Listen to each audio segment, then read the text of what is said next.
안녕하세요. 저는 결혼한 지 1년이 조금 넘은 30대 가정주부입니다. 아이는 없습니다. 무능력한 남편과 염치 없는 시어머니를 도저히 받아낼 재간이 없어서 이혼했습니다. 대학 시절부터 알고 지내던 선배의 소개로 남편을 만났습니다. 당시 저는 마케팅 회사에 다니고 있었고 남편은 공무원이었어요. 사실 저는 결혼에 있어서 그다지 뜻은 없었기에 내키지 않는 자리였지만 워낙 선배가 좋은 사람이라며 남편을 소개시켜주고 싶어 했기 때문에 차마 거절할 수가 없었습니다. 그런데 막상 남편을 만나보니 생각보다 성격도 잘 맞고 말도 잘 통하더라고요. 서로 만난 지 한 달 만에 남편은 저에게 결혼을 전제로 진지하게 교제해보고 싶다 했습니다. 저는 솔직히 속으로 사람 일이라는 게 앞으로 어떻게 될지 알고 그런 약속을 하나 싶었지만 그래도 남편이란 사람을 좀 더 알아가고 싶었기에 그러자고 했어요. 그리고 1년 반쯤 사귄 뒤 남편이 처음 말했던 것처럼 저희는 결혼을 약속하게 되었습니다. 남편은 직업 특성상 6시 전후로 퇴근이 가능했지만 저는 걸 빗하면 예상치 못한 야근을 해야 했어요. 그렇다 보니 돌이켜보면 사귄 기간에 비해 서로 가까이 붙어 지낸 시간은 길지가 않네요. 그래서 제가 남편에 대해서 제대로 파악하지 못했던 것 같기도 하고 여러모로 후회가 됩니다. 결혼 약속을 하고 얼마 지나지 않아 처음으로 시부모님과 식사를 하게 되었습니다. 집으로 찾아가서 인사를 드릴까도 생각했지만 시어머니께서 혼자 식사 준비를 하시려면 고생스럽겠다 싶어서 시댁에서 멀지 않은 조용하고 분위기 있는 식당으로 모시자고 결정을 내리게 되었어요. 그리고 당일날 시부모님과 남편의 2살 많은 아주버님께 인사를 드리게 되었습니다. 아주버님은 이른 나이에 결혼을 했었지만 3년여 만에 이혼을 했답니다. 아주버님의 아들은 시어머니께서 키워주고 계셨고요. 이혼하신 형님은 현재 공부한다고 외국으로 나갔다는 이야기만 들었습니다. 형님이 공부를 하게 된 걸 시어머니께서 싫어하신 거냐고 물어보니 시집온 여자가 목돈 쓰는 걸 마음에 들어하지 않으셨답니다. 식사를 하는 동안 별다른 특별한 이야기는 하지 않았습니다. 다만 몇 가지 생각지 못한 질문을 하셨는데요. 그중 하나는 제가 앞으로 대학원에 가거나 유학을 갈 생각이 있는지였습니다. 이미 형님에 대해서 들은 바가 있었기 때문에 없다고 대답할까 생각도 했지만 당시 저도 언젠가 기회가 되면 가고 싶다는 마음이 있긴 했기 때문에 잘 모르겠다고 말씀드렸지요. 아니나 다를까 시어머니의 표정이 밝지는 않으셨지만 아직 결혼한 사이도 아닌데 벌써부터 거짓말까지 해가며 기분을 맞춰드리는 것도 아니다 싶었기에 어떤 설명을 덧붙이거나 하지는 않았습니다. 그리고 이후에는 저희 가족에 대해서 몇 가지 물어보셨는데요. 한마디로 저희 부모님의 재산 상태나 제 형제들의 배경이 궁금하신 것 같았습니다. 친정 부모님께서는 2분 다 교사로 지내시다 얼마 전 은퇴를 하셨고 지금은 연금과 2분이 모아두신 적금으로 생활하고 계시거든요. 하지만 그런 걸 제가 다 말씀드리기는 그래서 그냥 2분은 은퇴를 하셨고 노후 준비도 다 되어 있으시다고 적당히 둥글게 말씀드렸습니다. 그리고 제게는 남동생이 하나 있는데 남동생은 얼마 전 자기 사업을 해보고 싶다며 다니던 회사를 그만둔 상태였기에 사실 그대로 말씀드렸습니다. 그러자 시어머니께서는 마치 기다렸다는 듯이 일장연설을 하시더라고요. 요즘 젊은 사람들은 끈기가 없다. 어떻게든 한탕 해보려는 생각뿐이다와 같은 말들이요. 솔직히 제 남동생 이야기를 하다 이런 말씀을 하시니 점점 기분도 상하고 자리가 불편해지더군요. 도대체 무슨 말씀이 하고 싶으신 건지 의도를 파악할 수 없던 그때 본론을 꺼내셨습니다. 당신 아들 이야기를 하고 싶으신 거였어요. 당신 아들은 시간이 걸렸지만 저렇게 꾸준하고 안정적인 공무원이라는 직업을 갖게 되었다고요. 그냥 처음부터 당신 아들이 공무원이라 이런 점이 좋다고 말씀하시면 되지 왜 엄한 사람을 깔아내리는지 이해가 되지 않았습니다. 잠시 어머님은 화장실로 아주버님은 전화통화로 자리를 비우셨을 때 제가 남편에게 왜 저런 식으로 말씀하시냐 물으니 저 나이 때 어른들이 다 똑같지 않냐고 자존심이 세고 나이도 많아서 그런 거라며 저더러 그냥 이해하고 넘어가 달랍니다. 결국 찝찝하고 불쾌했지만 참고 지나갔네요. 그런데 상견례까지 마치고 나서 진짜 고비가 찾아왔었습니다. 이전부터 남편에게 제가 농담 반 진담 반으로 돈은 많이 모아뒀냐고 물으면 남편은 저 하나 책임지는 건 일도 아니라며 장난처럼 넘어갔었는데요. 본격적으로 결혼 이야기가 나온 이후로는 언젠가 한번 확실히 따져야겠다 생각하고 있었거든요. 사실 남편은 공무원이었고 저는 회사원이었기 때문에 제가 남편보단 많이 벌어요. 어떤 달은 남편의 2배 가까이 되기도 하고 야근 수당 때문에 수입에 약간의 변화가 있기는 했지만 기본적으론 남편보다 훨씬 여유가 있어요. 이 점은 연애 때부터 잘 알고 있던 사실이었기에 적어도 저에겐 큰 문제가 되지 않았습니다. 하지만 단지 이 때문에 저희 부부가 반반 생활을 하게 된 건 아니에요. 앞서 말씀드린 대로 언젠가 불편하더라도 돈 이야기를 해봐야겠다고 생각하고 있던 시기였습니다. 마침내 데이트하며 들렸던 카페에서 어색하지 않게 생활비에 대해 이야기할 기회가 생겼던 거예요. 일단 고정비용으론 얼마가 나갈지 말해보자 하니까 남편이 한다는 소리가 일단 양가 어른들한테 용돈을 50만 원씩 드리고 각자 용돈으로 50만 원씩 쓰고 자기 개발 비용으로 또 50 어쩌고로 그러는 거예요. 그리고 그 자리에서 알게 된 충격적인 진실은 정작 결혼하자고 그렇게 설레발친 남편의 재정 상황을 파악해보니 남편은 모아둔 돈이 거의 없었다는 거지요. 그 사실을 듣고 솔직히 실망을 너무 많이 했어요. 제가 이런 상태로 어떻게 결혼을 하냐고 화를 냈더니 남편은 제가 모은 돈 5천과 자기가 공무원 대출 같은 걸 받으면 되지 않겠냐고 저를 설득하려 들더군요. 씨도 안 먹힐 소리잖아요. 대출 받으면 그건 뭐 남편 혼자 갚나요? 제가 결혼 못한다고 했습니다. 그러자 사람들 다 있는 카페 안에서 남편이 난리가 났습니다. 자기는 저랑 결혼 못하면 죽는다며 자기 죽는 꼴 보고 싶냐고 생난리를 치더라고요. 걱정이 되긴 했지만 이러다 지치면 그만하겠지 싶어서 남편 혼자 카페에 두고 나와버렸습니다. 단지 남편이 돈이 없어서 화가 난 게 아니라 돈도 없는데 계획도 없고 생각도 너무 단순한 게 실망스러웠거든요. 그리고는 계속해서 남편은 자기가 죽어버렸으면 좋겠냐며 협박을 하질 않나, 제발 한 번만 기회를 달라며 사정을 하질 않나 혼자 난리부르스를 치더라고요.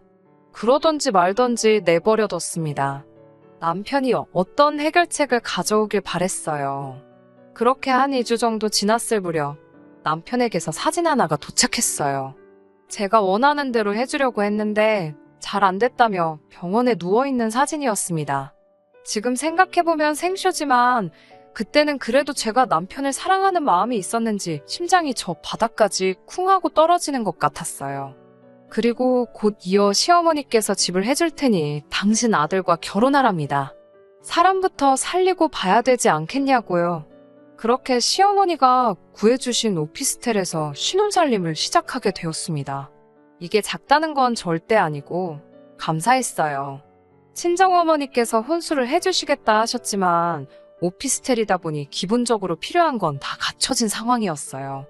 예단의 경우 시어머니께서 모 브랜드의 500만 원도 넘는 가방과 반냥짜리 목걸이를 요구하셨지만 친정어머니께서 당장 사위 될 사람이 모아놓은 돈도 없는데 그걸 굳이 받으셔야겠냐며 정중히 거부 의사를 밝히셨고 어머님도 더는 고집을 부리시지 못하셨어요. 하지만 결혼식을 올리고 혼인신고까지 마치고 나서야 저는 또 충격적인 사실을 알게 되었습니다. 남편 명의로 사주셨다는 집은 전세더라고요. 이게 어떻게 된 상황이냐고 어머님께 물으니 이러나 저러나 제 돈도 아닌데 제가 무슨 상관이냐고 오히려 저를 남의 돈이나 탐하는 파렴치한 인간을 몰아가셨습니다. 너무 속상하고 왠지 모르게 억울하더라고요. 이렇게 저도 뒤통수를 한 번 맞아보니 남편하고 공동으로 돈 관리를 하기가 정말로 싫어졌습니다. 가뜩이나 남편이 경제관념이 없어서 결혼 안 하려던 거였는데 어머님의 뻔뻔한 태도까지 보니까 적어도 돈 문제로 얽혀선 안 되겠다는 확신이 생겼거든요. 결국 제가 먼저 남편에게 생활비는 서로 공동자금을 만들어 쓰고 나머지는 터치하지 말자고 했습니다. 남편은 서운한 기색을 감추지 못하더라고요. 아마 저랑 결혼하면 이전보다 훨씬 여유 있는 생활을 할 수 있을 거라 기대했던 것 같아요. 하지만 저를 딱히 설득할 재주도 없었던 남편은 제 의견에 따르기로 했습니다. 그렇게 저희는 각자 매월 초 각자 월급에서 100만 원씩 꺼내놓고 필요하면 그때그때 얼마씩 더하는 쪽으로 살림을 꾸렸습니다. 하지만 부부 사이에 칼같이 계산한다는 게 사실 말처럼 쉬운 일은 아니잖아요. 그럴 때는 솔직히 제가 좀 더 쓰기도 했습니다. 남편한테 쓰는 돈인데 아까워서 밤에 잠 못 이루고 그럴 건 아니었으니까요.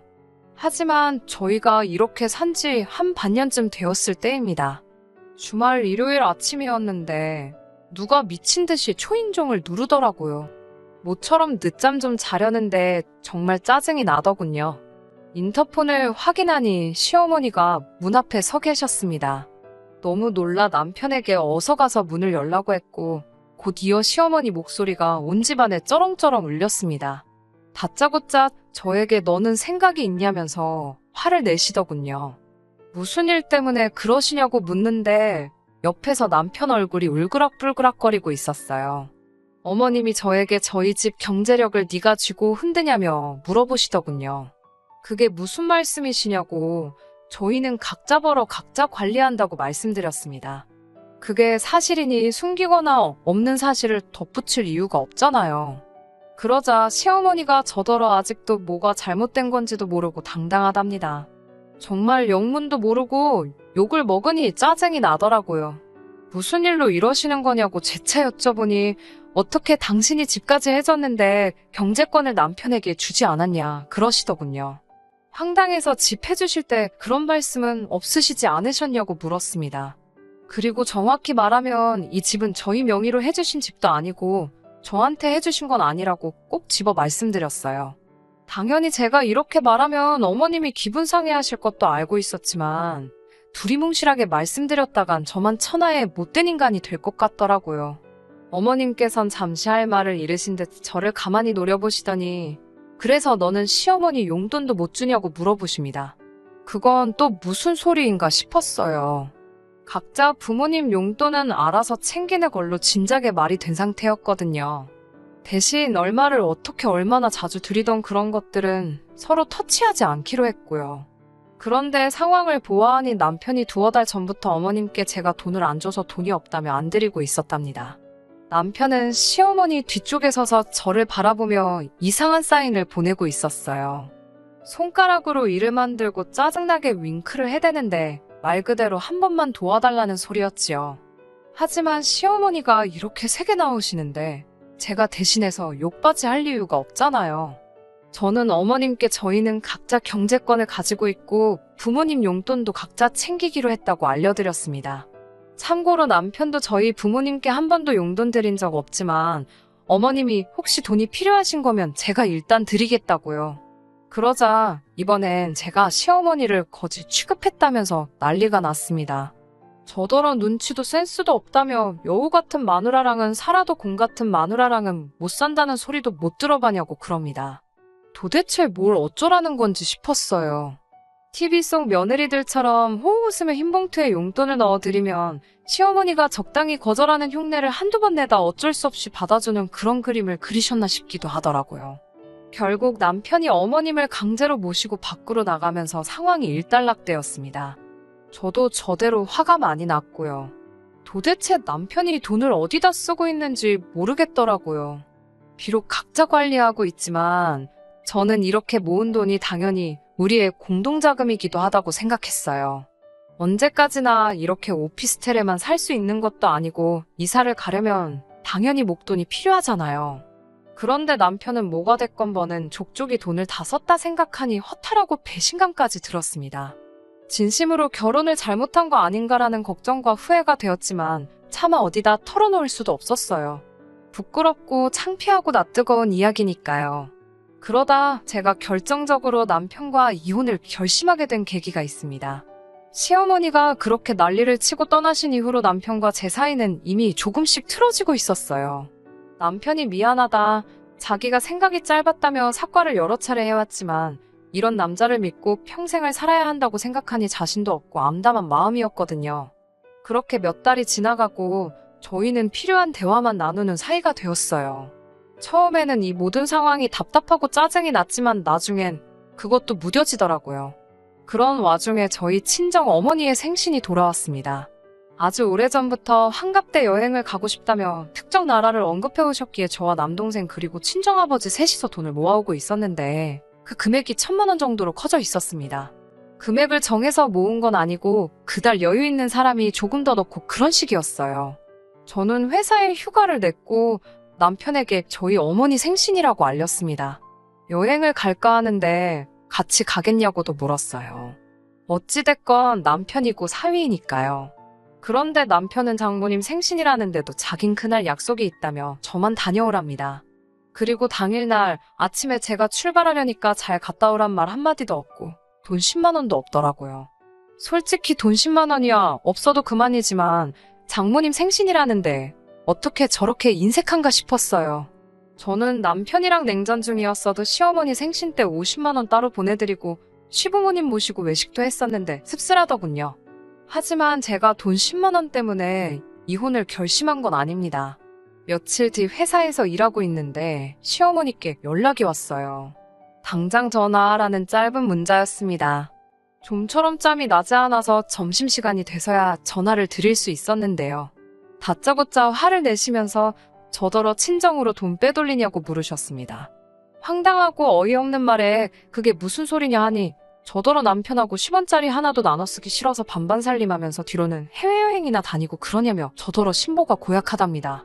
자기 아들은 돈이 없어서 기가 죽어다녀 안쓰러워 죽겠는데 며느리는 돈 벌어서 친정에 퍼나르기 바쁘다며 자기는 며느리 복도 지질이 없답니다.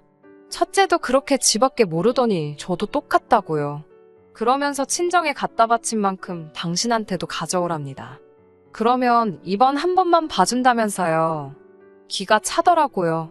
남편에게 곧바로 전화를 걸어 이게 다 무슨 이야기냐고 하니까 자기가 없는 말 한 것도 아닌데 왜 그러냐고 오히려 적반하장으로 나오더군요.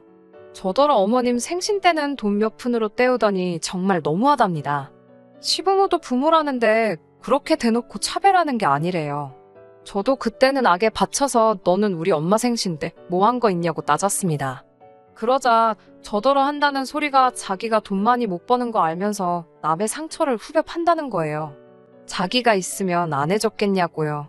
못 해주는 사람 마음은 생각지도 않고 정말 너무하답니다. 억지도 이런 억지가 없잖아요. 한 번 더 생각해보고 말고 할 것도 없이 저는 남편에게 그만하자고 했습니다. 이렇게 살 바엔 이혼하고 각자 도생하는 게 낫겠다고요. 남편은 저더러 정말 너무하다면서 미안하다고 한마디만 하면 될 상황을 최악까지 끌고 간다며 제 탓을 하더라고요. 이쯤에서 그만하고 시어머니가 일전에 예단으로 받고 싶어 하시던 그 명품백 하나 사오면 된답니다. 그리고 어머님께 죄송하다 사죄하면 된다대요. 한다는 소리가 이혼해봤자 결혼생활 1년 미만이라 위자료도 못 받을 거라며 비아냥거리더군요. 누가 보면 진짜 재산 꽤나 손에 쥐고 없는 집에서 시집온 며느리한테 유세 떠는 모양새였습니다. 저는 너 전부 다 가지라고 난 하나도 필요 없다고 제발 내 인생에서 꺼져달라고 했습니다. 남편은 제 이런 반응을 생각지도 못했는지 너 그럼 이 집에서 나가야 된다며 생각 잘하라고 기회를 준다는 헛소리를 계속해댔어요. 저는 걱정 말라고 지금 당장 나갈 참이라고 서류 보내면 도장이나 제때 찍으라고 했습니다. 그리고는 짐 챙겨서 나와가지고서 그 길로 남편에게 이혼 서류 보냈습니다. 며칠 뒤 남편은 자기가 곰곰이 생각해봤는데 자기가 생각이 짧았던 것 같다며 우리 서로 좋은 공부한 셈 치고 넘어가자입니다. 이로써 우리 부부 사이가 한층 더 단단해졌다고 생각하자는 헛소리를 해대더군요. 시부모님도 젊은 사람들끼리 살다 보면 이런 일도 있고 저런 일도 있는 거라며 아무리 그래도 시집온 여자가 친정에 짐 싸들고 가는 건 아니지 않냐고 이쯤에서 적당히 하고 그만하랍니다. 저는 남편과 시부모에게 나는 한다고 마음먹으면 하는 성격이지 누구처럼 생쇼는 안 한다고 그랬어요. 그러자 남편은 또 지난번처럼 정말 자기 어떻게 되는 꼴을 봐야 정신 차릴 거냐면서 울고 짜고 난리를 치더라고요. 미치려면 곱게 미치라고 엄한 사람 건드리지 말라고 했습니다. 결국 이혼은 소송으로 이어지게 되었고요. 남편이 항소를 하면서 시간이 좀 길어지게 됐지만 결국엔 제가 이겼습니다. 위자료도 결혼 생활이 짧아서 얼마 되진 않았지만 그래도 변호사 수임료 낼 정도는 받을 수 있었어요. 비로소 진짜로 혼자가 되니까 이렇게 편할 수가 없습니다. 사실 남편하고 한 집에 있으면서 눈에 멀쩡히 보이는 사람을 안 보이는 척 무시하는 게 쉬운 일은 아니었거든요. 남편도 그랬을 거예요. 그런데 이제 정말 그 꼴을 안 봐도 되니 얼마나 개운하던지 쓸데없는 죄책감도 안 느껴도 되고 여러모로 알터니가 빠진 듯 속이 후련합니다. 당분간은 쓸데없는 곳에 힘쏟지 않고 제 행복, 제 인생만 바라보며 지내려고요. 끝까지 들어주셔서 감사합니다. 오늘의 사연은 여기까지입니다. 구독과 좋아요, 알람 설정 부탁드리고 더 좋은 사연으로 다시 찾아뵙겠습니다. 감사합니다.